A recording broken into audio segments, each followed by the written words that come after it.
All right, and it's interesting because having crashed through the glass ceiling at the Vatican as female clergy recognized by the Pope, part of the problem we had last summer was the cognitive dissonance that introduced into the local men around here that didn't think women could serve the church in the capacity in which I serve.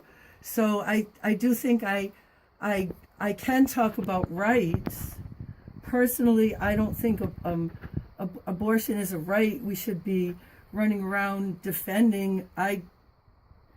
As a mother of 7, I think it's a tragedy. Yeah. You touched on the religion. Men couldn't be nuns either. Well, they could be brothers, and they can serve as brothers, and a deaconess is not a priest.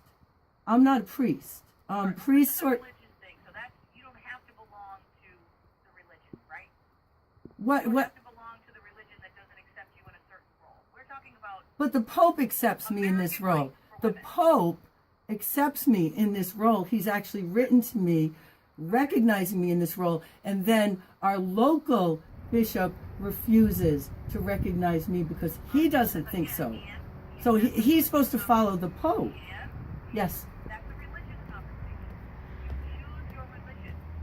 That's the beauty of the country as well. No one's making you be in a certain religion, right? Well, exactly, but the religion that our bishop follows is under the Pope, and they're supposed to do what he says. And so if the Pope says I'm a deaconess, how can somebody else in the same religion refuse to follow the Pope about it? Just because he doesn't like women in that role. You're having your own conversation because you're talking about your specific role. I guess so. But, the bigger picture is, for example, people are angry at President Trump because of perceived misogyny. Like, for example, they don't like it that he orders food for women, but then he ordered food for Governor Christie, and I thought that was awesome because that wasn't when a... did he order the food for women? I know the Chris Christie story. He said you're having the meat.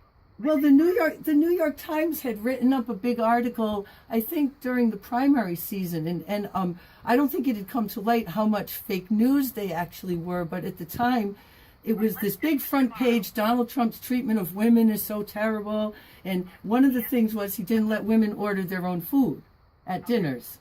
Okay, but that's in the silly season now, so let's get to, Anne is talking about a day off for women, a day without women tomorrow. Are you marching? Well, we march every day.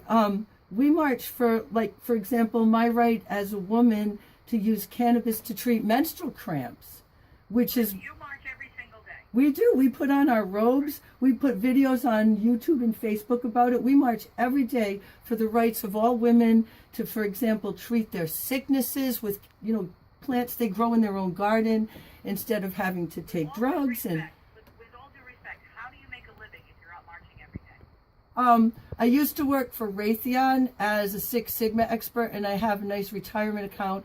Plus, I have 2 patents from inventions that I did, and so I live from my earnings. And now I choose to do what I want with my time. But thank you. People think I'm a drug dealer. I'm not.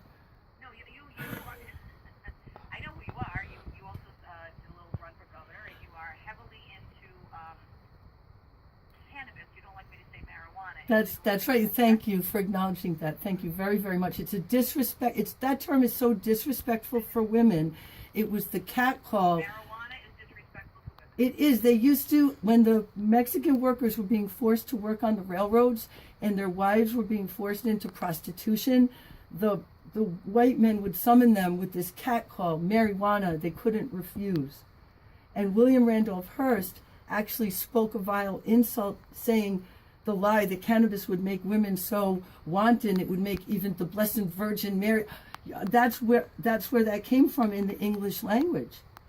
Even Mexico says cannabis in their laws. From having a topless rally to marijuana being offensive. But let me tell you, if you I know you're out there marching every day. Go tomorrow.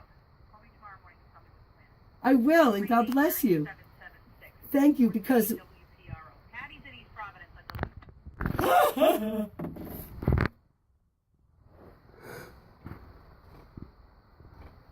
How was that? But I'm in my bathroom.